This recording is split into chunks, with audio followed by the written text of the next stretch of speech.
FPL Gameweek 16 team preview video brought to you by me, Holly Shand from Fantasy Football Community. I'm a bit early on this one. I'm actually recording this video before Gameweek 15 even finishes. Wanted to get in there while my rank was still high before all the auto subs kick in and the lack of involvement on a Thursday evening football. But Gameweek 15 was a good one for me. Gabriel Jesus, who I was regretting bringing in last weekend, finally delivered me some points, which is great to see. Really well taken brace there. Could have been more, but I can't be too disappointed. The fact that Tammy Abraham returned and delivered is the downside, but he's flagged with injury again, which is a bit of a concern. He was someone that I was looking at possibly bringing back in for Game Week 16, but now I'm not so sure.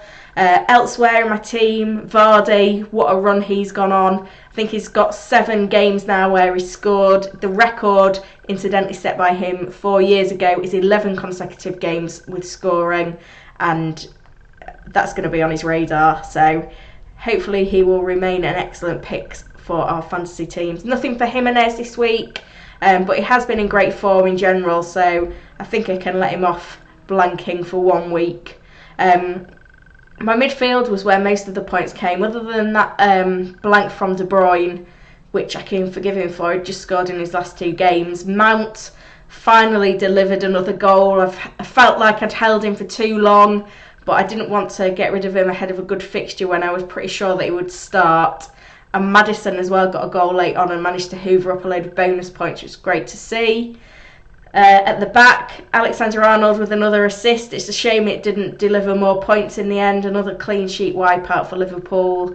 And also Soyuncu with a clean sheet yellow card. So that put him out of the bonus points, as did Vardy, getting that booking when he should have got a penalty. That stopped him getting any bonus points. Nick Pope, I didn't expect much from, and he didn't deliver me much either. But I'm in a situation now going into Game Week 16 where I've got 2 free transfers, a lot of different moves that I could make. So I'll just talk you through what moves I'm potentially considering for Game Week 16. So if I have a look at the overall shape of my team, Jesus was a short-term punt that I was looking at giving him 3 games. The 3rd game in there is the Manchester derby. But if I'm to replace Jesus at some point, I'm probably going to want Abraham back. But the fact that he's flagged at the moment just means that I'll probably keep with Jesus this week after he got me that brace. Because we've seen for Manchester City, when he gets his chance in the side, he tends to get the goals. And Manchester City, Aguero isn't back until at least after Game Week 16. Midfield, I'm pretty happy with. It's Mason Mount. I kept the faith.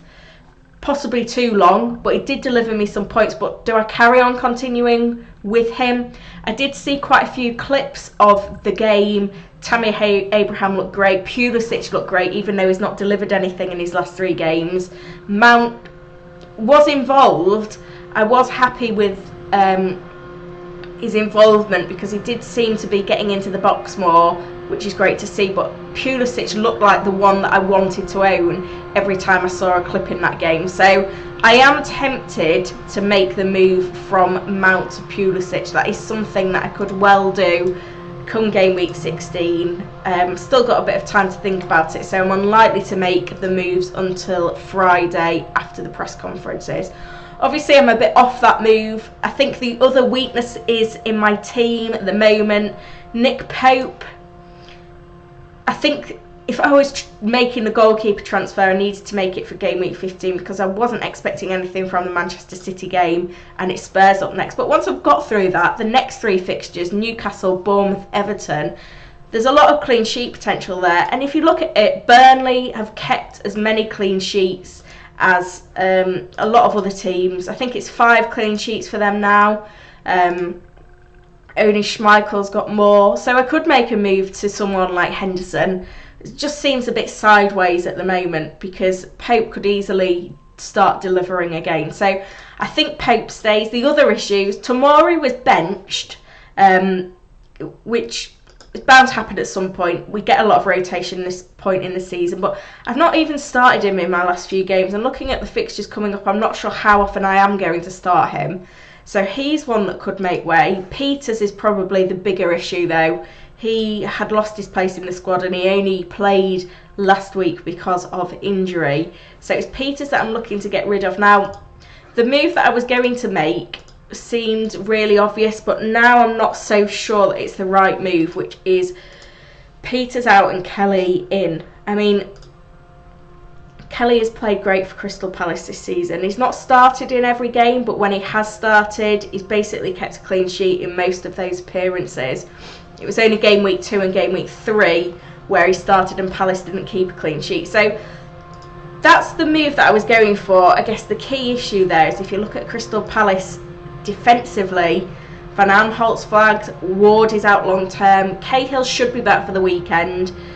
Don't know about Dan, and then Sake's got this 3-match ban now after getting that red card. So I know they kept a clean sheet against Bournemouth with 10 men, so that's promising, but I'm still a little bit on the fence. But I think I can be confident that Kelly starts the next few games because he's not by any means last choice centre back, and he's got this position that he keeps playing on the right hand side in the place of Ward, who's currently injured. So the fact that Crystal Palace haven't got a lot of fit defenders at the moment gives me hope that he's going to get plenty of game time. So they're the moves that I'm planning on making, but as I said, I'm not 100% sure yet. I'm going to look more into the data of Chelsea to see whether I want Pulisic or not. The only thing I'm thinking is longer term, I am going to want to transfer out Jesus, probably to bring back Tammy Abraham, and I'm also wanting to get on board a Spurs asset fairly soon, likely to be Alli. And if you look, I could easily make that move. So that makes me think, should I be bringing Alli on board now? But I've not got an easy way of getting from Mount to Alli. So whether I just sort out the Peters issue this week and then get Alli and Abraham in next week, that's an option. Or I could choose to do all those moves this week. I think the reservation is I don't want to go without a Chelsea attacker. But Dele Alli's got really great fixtures, and we've seen he's just so confident. That goal he scored against Manchester United was brilliant, and he wouldn't be attempting to do that sort of thing in the box when they're 1-0 down if he wasn't confident in his own ability. So a confident Dele Alli is a great fantasy asset. We've seen what he's done in other seasons, 9 goals, 13 assists, and then the 2 seasons before that, double digits for goals and assists. So I've got a few options. If you think you've got a good suggestion for me, please do comment on the video and tell me what you think I should do, or if you've got any queries about what you think you should do with your team, I'll try and get round to answering as many of those before the deadline as well. I'm going to get on to captaincy, but before I do that, just to say, hit 3,000 subscribers this time last week, so I want to just thank everyone again for the support. I only started this channel in July, so it's great to get that growth on the channel so quickly and see some of you come back regularly, so thank you so much for that. Looking at my team then, how I'm planning on setting up, Tomori looks like he's going to be on the bench again, which is why I'm thinking, why have I even still got him in my team? It's good to have strength and depth on the bench at this point in the season. We saw it in game week 15. Salah notably missed out, Tomori missed out, Firmino was benched, he did come on, but there's a lot of people getting Dendonka, Kelly and Rico auto subs this week. I think the starting 11 basically picks itself. The captaincy is a tricky one. It's probably Vardy against Mane again for me.